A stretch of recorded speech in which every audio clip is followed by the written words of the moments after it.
Pred 4 rokmi sa mnohé komunikácie v Devíne podobali skôr tankodromu ako ceste. Podarilo sa nám čiastočne v spolupráci s magistrátom, ktorý má v správe cesty 1. a 2. triedy, a čiastočne z našich peňazí, ktoré sme mohli vyčleniť na opravy doslova havarijných stavov týchto ciest, opraviť viaceré komunikácie. Možno si spomeniete, ako kedysi vyzerala Hutnícka ulica.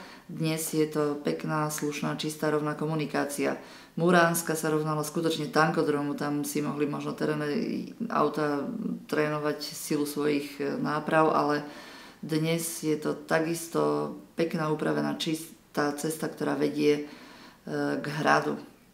Opravili sme aj Kozičovú ulicu, takisto zjednosmernená a pekná, krásna ulica, po ktorej bezpečne prídu všetci do svojich domovov. Rovnako sa upravila časť Hradnej ulice a opravili sme najväčšie výtlky na Lomníckej ulici. Tieto dve cesty zatiaľ neboli celé riešené práve preto, že ešte tu stále prebieha výstavba, ktorá by nejaké investované peniaze do ciest mohla len a len znehodnotiť.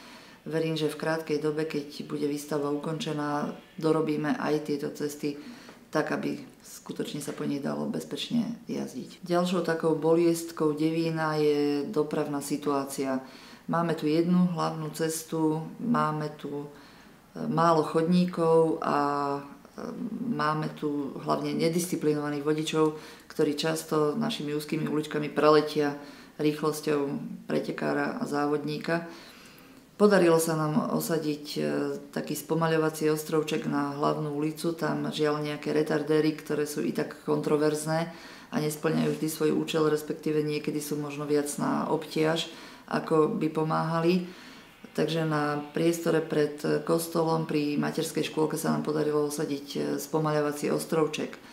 Dolu pri Semčíkovi, kde bola neprehľadná križovatka pre prichádzajúcich z hora po Hutníckej ulici, bolo osadené také zrkadlo, ktoré zvyšuje bezpečnosť pohybu aut v tomto úseku. Devín bol skutočne zaťažovaný rôznymi stavebnými aktivitami.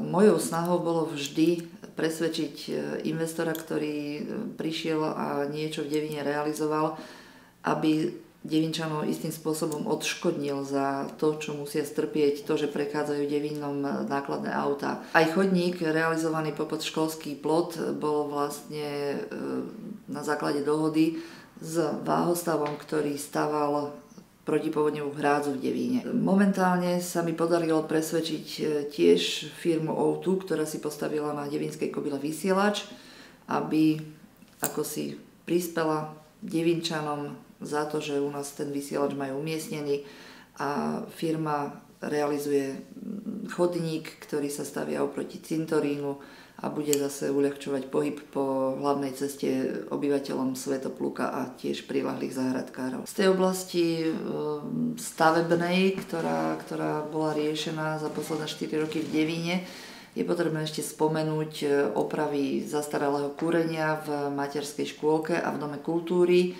Podarilo sa nám osadiť smerníky, ktoré uľahčujú orientáciu turistov blúdiacich dovtedy devínskymi uličkami. Nie len turistov, žiaľ aj autobusy nám tu často blokovali naše úzke ulice, takže dnes už majú všade smerovky na jednotlivé ulice a na jednotlivé zaujímavé body v Devíne.